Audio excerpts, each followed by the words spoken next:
নমস্কার, আরএমটেক বাংলায় আপনাকে স্বাগতম। আজকে আলোচনা করব ডিলে ডেথ সার্টিফিকেট নিয়ে। অর্থাৎ আপনার বাড়ির কেউ মারা গেছেন ১ বছর, ২ বছর বা ৫ বছর বা তারও বেশি বয়স হয়ে গেছে। এখনো সার্টিফিকেট হয়নি বা কোনো কারণবশত সার্টিফিকেটের জন্য আবেদন করেননি বা নেননি।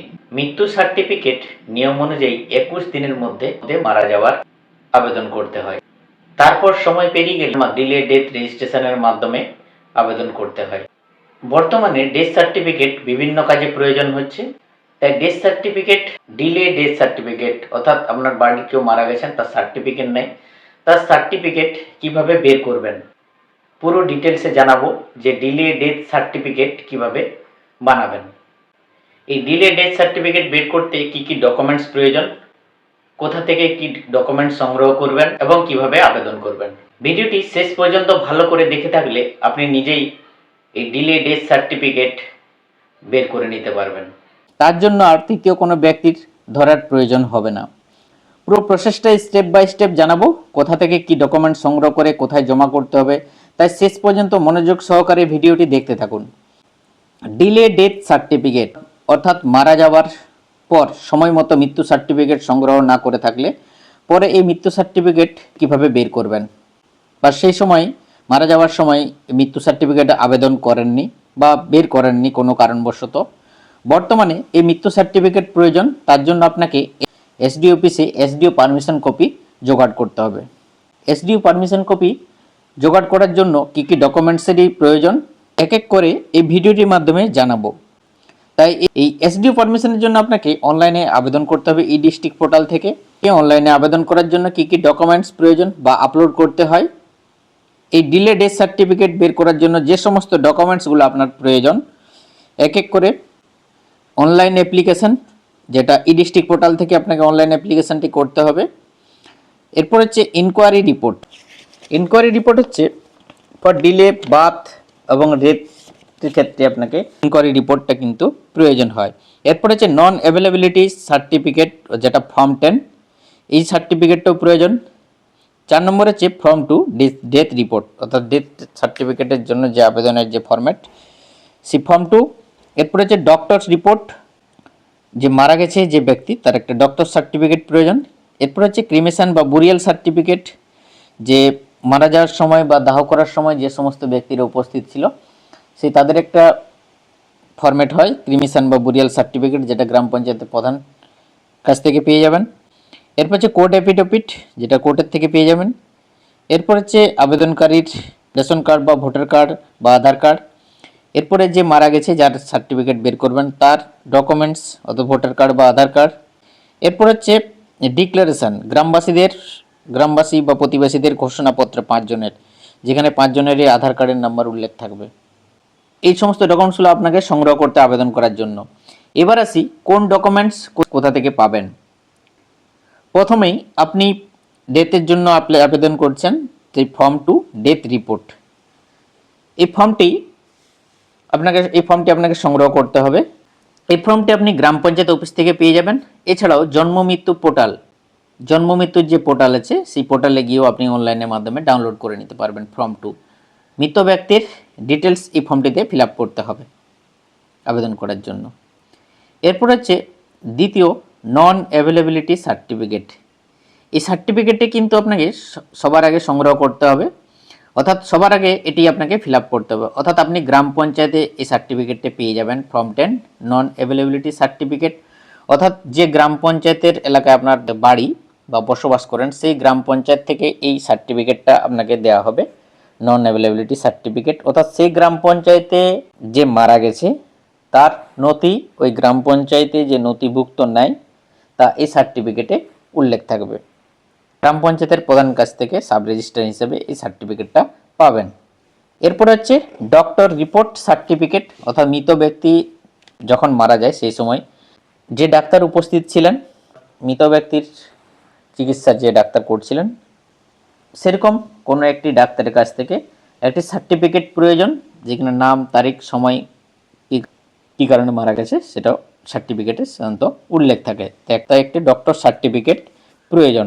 এরপর হচ্ছে ক্রিমেশন বা বুরিয়াল বা ঘাট চালান সার্টিফিকেট, অর্থাৎ এই সার্টিফিকেট গ্রাম পঞ্চায়েত এলাকায় বাড়ি হয়ে থাকলে গ্রাম পঞ্চায়েত প্রধান এই সার্টিফিকেট গ্রাম পঞ্চায়েত প্রধানের কাছ থেকে সার্টিফিকেটটা পেয়ে যাবেন, যে মারা যাওয়ার পরে তার দাহ করা হয়েছে সেরকম কবে মারা গেছে সেরকম হিসাবে একটি সার্টিফিকেট গ্রাম পঞ্চায়েত প্রধান কাছ থেকে পেয়ে যাবেন। এছাড়া আপনি মিউনিসিপ্যালিটি যদি হয়ে থাকেন সেক্ষেত্রে যে শ্মশানে বা গ্রাম পঞ্চায়েত এলাকাও যদি শ্মশান থাকে, সেই শ্মশান চুল্লি সেই শ্মশানে যে দাহ করা হয়েছে তার একটা চালান থাকে, সেই চালান কপিটাও কিন্তু প্রয়োজন। অর্থাৎ বুরিয়াল বা ক্রিমেশন বা ঘাট যে কোনো একটি কপি প্রয়োজন। এরপর হচ্ছে কোর্ট এফিডেভিট, অর্থাৎ আপনি ডিলে ডেথ সার্টিফিকেট প্রয়োজন। আপনি কোর্টে গিয়ে বলবেন মারা গেছে যে মৃত ব্যক্তি, তার ডকুমেন্ট সঙ্গে নিয়ে যাবেন, তাহলে আপনাকে কোর্টের একটা এফিডেভিট করে আপনাকে দিবে, সেই কোর্টের এফিডেভিটটি প্রয়োজন। এরপরে যে সমস্ত ডকুমেন্টস প্রয়োজন, ডিক্লারেশন অর্থাৎ গ্রামবাসী 5 জনের ঘোষণাপত্র, এরকম একটি ফরম্যাটে 5 জন আপনাকে ঘোষণা করে নাম, অ্যাড্রেস, আধার কার্ড দিয়ে উল্লেখ করা থাকবে, গ্রাম পঞ্চায়েতের প্রধানকে দিয়ে সিগনেচার করে নিতে হবে সেই ডিক্লারেশনটাতে। এরপরে যে মারা গেছে যার ডেথ সার্টিফিকেট বানাবেন তার কোনো ডকুমেন্টস, আধার বা ভোটার যে ডকুমেন্টসটা আছে। এরপরে যিনি আবেদন করছেন তার ভোটার বা আধার কার্ড অর্থাৎ তার একটা আইডি প্রুফ লাগবে, অর্থাৎ আবেদনকারী যে মারা গেছে যার ডেথ সার্টিফিকেট নেবেন সচরাচর তারই বাড়ির লোক হয়ে থাকে, তার একটি ডকুমেন্টস প্রয়োজন। আবার অনেক ক্ষেত্রে যে 5 জনের যে ডিক্লারেশন ফর্মটি আছে সেই 5 জনের যে সাইন করছে বা আধার নম্বর উল্লেখ আছে তাদের আধার কার্ডগুলোও কিন্তু অনেক সময় প্রয়োজন হয়ে থাকে। অনেক বিডিও অফিস সেই আধার কার্ডগুলোও কিন্তু সঙ্গে জমা নেন, তো ওই আধার কার্ডগুলোর কপি পারলে জেরক্স করে রাখবেন ডকুমেন্টসের সঙ্গে। এরপর এই সমস্ত ডকুমেন্টস নিয়ে আপনাকে অনলাইনে আবেদন করতে হবে। ডিলে ডেথ সার্টিফিকেটের জন্য অনলাইনে আপনাকে ই ডিস্ট্রিক্ট পোর্টাল থেকে এই কাজটি হবে, অর্থাৎ আপনি এই সমস্ত ডকুমেন্টস কালেক্ট করে আপনি কোনো একটা অনলাইন সেন্টারে যাবেন বা সাইবার ক্যাফেতে যাবেন, সেখান থেকে যে ডিলে ডেথ সার্টিফিকেটের জন্য যে আবেদন করছেন সেটা বলবেন, তাহলে কিন্তু আপনার ডিলে ডেথ সার্টিফিকেটের জন্য অ্যাপ্লিকেশান করে দেবে। এবং এই ডিলে ডেথ সার্টিফিকেট অ্যাপ্লিকেশন করে দেওয়ার পর আপনাকে একটা অ্যাপ্লিকেশান অ্যাকনোলেজমেন্ট নাম্বার দিবে, এএন নাম্বার, সেই এবং একটা প্রিন্ট আউট কপি দিবে ঠিক এরকম। এই কপিটা নিয়ে এই কপিটার সঙ্গে এরপরে সমস্ত ডকুমেন্টসগুলো, যে সমস্ত ডকুমেন্টসগুলো আমি আলোচনা করলাম আগে, সেই সমস্ত ডকুমেন্টসগুলো একসাথে করে এরপরে বিডিও অফিসে গিয়ে আপনাকে জমা করে আসতে হবে। বিডিও অফিসের যে ডেথ বার্থ সেকশন আছে সেখানে গিয়ে আপনি জমা করবেন। এরপর আপনার অ্যাপ্লিকেশান কপি সহ সমস্ত ডকুমেন্টস ভালো করে ভেরিফাই করে নেওয়ার পর অনলাইন অ্যাপ্লিকেশান সহ সমস্ত ডকুমেন্টস ভিডিও লগ ইন বা পোর্টালে আপলোড করতে হয়। যদি সমস্ত ডকুমেন্টস ঠিক থাকে তাহলে ভেরিফাই করে নেওয়ার পর এসডিও অফিসে এই অনলাইন অ্যাপ্লিকেশানটি ফরওয়ার্ড করে দেওয়া হয় এসডিও পারমিশনের জন্য। এরপর সমস্ত ডকুমেন্টস ঠিক থাকলে এসডিও অফিস ভেরিফাই করে নেওয়ার পর এসডিও পারমিশন কপি অ্যাপ্রুভ করে দেন। অর্থাৎ আপনি বিডিও অফিসে ফর্ম জমা করে নেওয়ার পর অনেক বিডিও অফিস সমস্ত ডকুমেন্টস ভেরিফাই করে নেওয়ার পর ঠিক থাকলে অনলাইন অ্যাপ্লিকেশানটি এসডিও অফিসে ফরওয়ার্ড করে দেন, আর সমস্ত হার্ড কপিগুলো আবেদনকারীকে দিয়ে এসডিও অফিসে পাঠিয়ে দেওয়া হয়, আপনাকে এসডিও অফিসে জমা করতে হয়। এরপরে সমস্ত ডকুমেন্টস এসডিও অফিস ভেরিফাই করে নেওয়ার পর এসডিও পারমিশন কপি অ্যাপ্রুভ করে দেওয়া হয়, এবং এই এসডিও পারমিশন কপিটা এরপর আপনি যেখান থেকে অনলাইনে আবেদন করে থাকেন সেই ই ডিস্ট্রিক্ট পোর্টালে গিয়েও আপনি অনলাইনে ডাউনলোড করতে পারবেন। আবার অনেক সময় এসডিও পারমিশন কপিটি বিডিও অফিস থেকেও পেয়ে যান, অনেক সময় বিডিও অফিস থেকেও কপিটি দিয়ে দেওয়া হয়।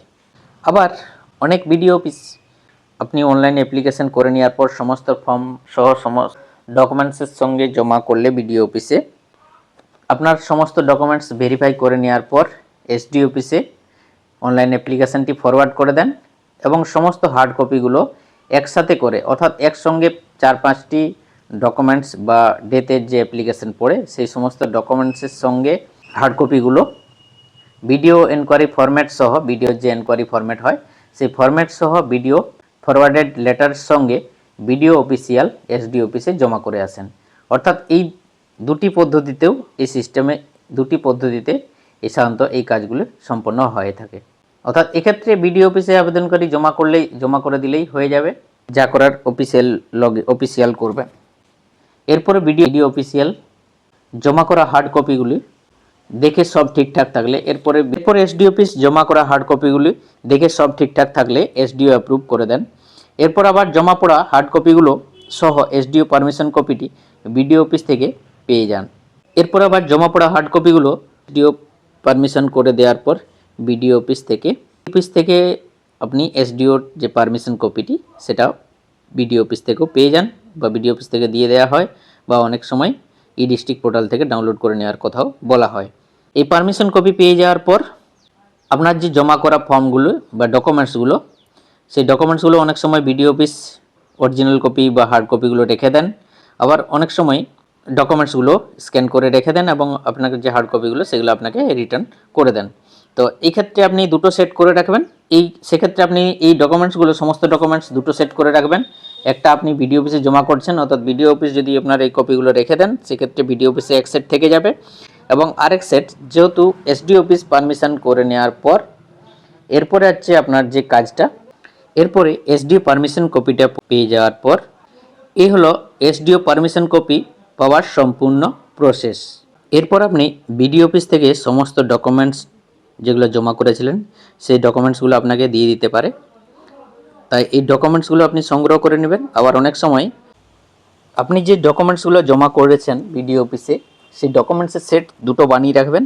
অনেক সময় বিডিও অফিস এই ডকুমেন্টসের এক সেট রেখে দেন, এবং আপনাকে দুটো সেট বানিয়ে রাখবেন এই কারণেই পরবর্তী এসডিও পারমিশন পেয়ে যাওয়ার পর যেখান থেকে সার্টিফিকেটটা ইস্যু করা হবে, অর্থাৎ গ্রাম পঞ্চায়েতে যদি বাড়ি হয়ে থাকে তাহলে গ্রাম পঞ্চায়েত থেকে আপনাকে সার্টিফিকেটটা ইস্যু করবেন। সেই গ্রাম পঞ্চায়েতে আপনাকে সেই হার্ড কপিগুলো বা ডকুমেন্টসগুলো আবার পুরো সেটটাই জমা করতে হবে।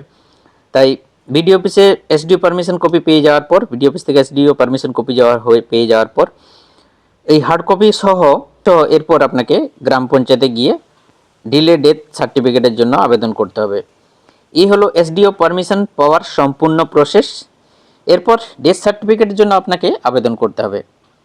আপনি জন্ম মৃত্যু পোর্টালে অনলাইনে আবেদন করতে পারেন, এছাড়া সরাসরি গ্রাম পঞ্চায়েতে গিয়েও জমা করতে পারেন। আবেদন করার জন্য আগে যে সমস্ত ডকুমেন্টসগুলো জমা করেছিলেন সেই সমস্ত ডকুমেন্টসগুলো সবই আপনাকে জমা করতে হবে। এই সমস্ত কপি আপনি বিডিও অফিস থেকে নিয়ে নেবেন এবং এই সমস্ত ডকুমেন্টসের সঙ্গে আপনাকে যে এসডিও পারমিশন কপিটা পেয়েছেন সেই সঙ্গে অ্যাটাচ করে দিতে হবে, এবং এর সঙ্গে আপনাকে ডিলেড ডেথ রেজিস্ট্রেশনের জন্য যে সরকারকে একটা লেট ফিজ দিতে হবে, জন্ম মৃত্যু রেজিস্ট্রেশনের যে লেট ফি, সেই লেট ফিজটা আপনাকে জমা করতে হবে। জমা করবেন তার একটি চালান কপি আপনাকে দেওয়া হবে।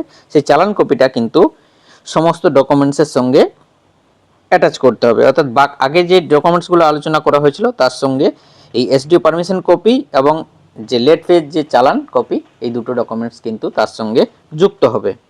এই লেট ফিটা আপনি যে কোনো অনলাইন সেন্টারে গিয়ে জমা করতে পারবেন। দোকানে গিয়ে বলবেন ডেথ ডিলে রেজিস্ট্রেশনের জন্য আপনি ফিজ জমা করবেন বা চালান কাটবেন, তখন আপনার অনলাইনে চালান আপনাকে একটা কেটে দেওয়া হবে এবং সেই চালান কপিটা ডকুমেন্টসের সঙ্গে অ্যাটাচ করে দেবেন। এই চালান কপিটা আপনি নিজেও গ্রিপস পোর্টাল থেকে করতে পারবেন অনলাইনের মাধ্যমে, এছাড়াও ব্যাংকেও চালান কপি জমা করতে পারবেন টিআর ফর্ম 7-এর মাধ্যমে। সবথেকে ভালো অনলাইনে গ্রিপস পোর্টাল থেকে পেমেন্ট করলে। এই চালান কপিটি অবশ্যই প্রয়োজন, কারণ জন্ম মৃত্যুর যে পোর্টাল সেই পোর্টালে এসডিও পারমিশন কপি এবং এই চালান কপিটি আপলোড করতে হয়।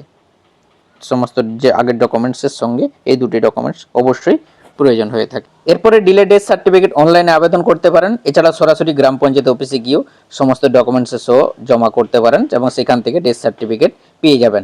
অর্থাৎ আবেদন করার 5 থেকে 7 দিন পর গ্রাম পঞ্চায়েত থেকে ডেথ সার্টিফিকেট পেয়ে যাবেন। এছাড়া যদি অনলাইনে আবেদন করেন জন্ম মৃত্যু পোর্টালে গিয়ে এবং আবেদন করার পর সেই হার্ড কপিগুলো কিন্তু আপনাকে গ্রাম পঞ্চায়েতে জমা করে আসতে হয়, তারপরে কিন্তু সার্টিফিকেটটা আপনাকে গ্রাম পঞ্চায়েত থেকে দেওয়া হবে। অর্থাৎ আবেদন করার 5-7 দিন পরে কিন্তু এই গ্রাম পঞ্চায়েত থেকে সার্টিফিকেটটা পেয়ে যাবেন। এছাড়া অনলাইনে যদি আবেদন করে থাকেন তাহলে নিজেই জন্ম মৃত্যু পোর্টাল থেকে ডাউনলোডও করে নিতে পারবেন। অর্থাৎ অ্যাপ্রুভ হয়ে যাওয়ার সঙ্গে সঙ্গে আপনার মোবাইল ফোনে যে মেসেজ আসবে সেই মেসেজের লিঙ্ক থেকে আপনি ডাউনলোড করে নিতে পারবেন। এইভাবে আপনি ডেথ সার্টিফিকেট পেয়ে যাবেন। যে আগেই বললাম যে আবেদন করার যে সেট দুটো, যে ডকুমেন্টসের সেট দুটো বানিয়ে রাখবেন, কারণ অনেক সময় বিডিও অফিস একটি সেট রেখে দেন এবং যেখান থেকে সার্টিফিকেটটা ইস্যু করা হবে সেখানেও কিন্তু এক সেট আপনাকে সমস্ত ডকুমেন্টসগুলো জমা করতে হবে। তাই দুটো সেট আপনার কাছে, দুটো সেট প্রথম থেকে বানিয়ে রাখবেন। Delay death certificate SDO permission copy করে নেওয়ার পর সার্টিফিকেট আপনাকে আপনার গ্রাম পঞ্চায়েতে ইস্যু করেন। এই হলো সম্পূর্ণ প্রসেস। ভিডিওটিতে ডিটেলসে আলোচনা করলাম। ভিডিওটি আপনি যদি শেষ পর্যন্ত দেখে থাকেন তাহলে আপনাকে বেশি টাকা খরচ করে তৃতীয় কোনো ব্যক্তি ধরার প্রয়োজন হবে না। আপনার পরিবারের, আপনি নিজেই ডিলে ডেথ সার্টিফিকেট বের করতে পারবেন। আপনার পরিবারের কারো ডেথ সার্টিফিকেট যদি না থেকে থাকে তাহলে নিজেই বের করে নিতে পারবেন। এছাড়াও ভিডিওটিতে কোথাও কোনো বুঝতে অসুবিধা হয়ে থাকলে কমেন্ট সেকশনে লিখে জানাবেন। আজকে ভিডিওটি এখানেই শেষ করলাম। ভালো লাগলে একটা লাইক করে দেবেন আর ভিডিওটি কাজে লেগে থাকলে চ্যানেলটি অবশ্যই সাবস্ক্রাইব করে দেবেন। Thank you so much.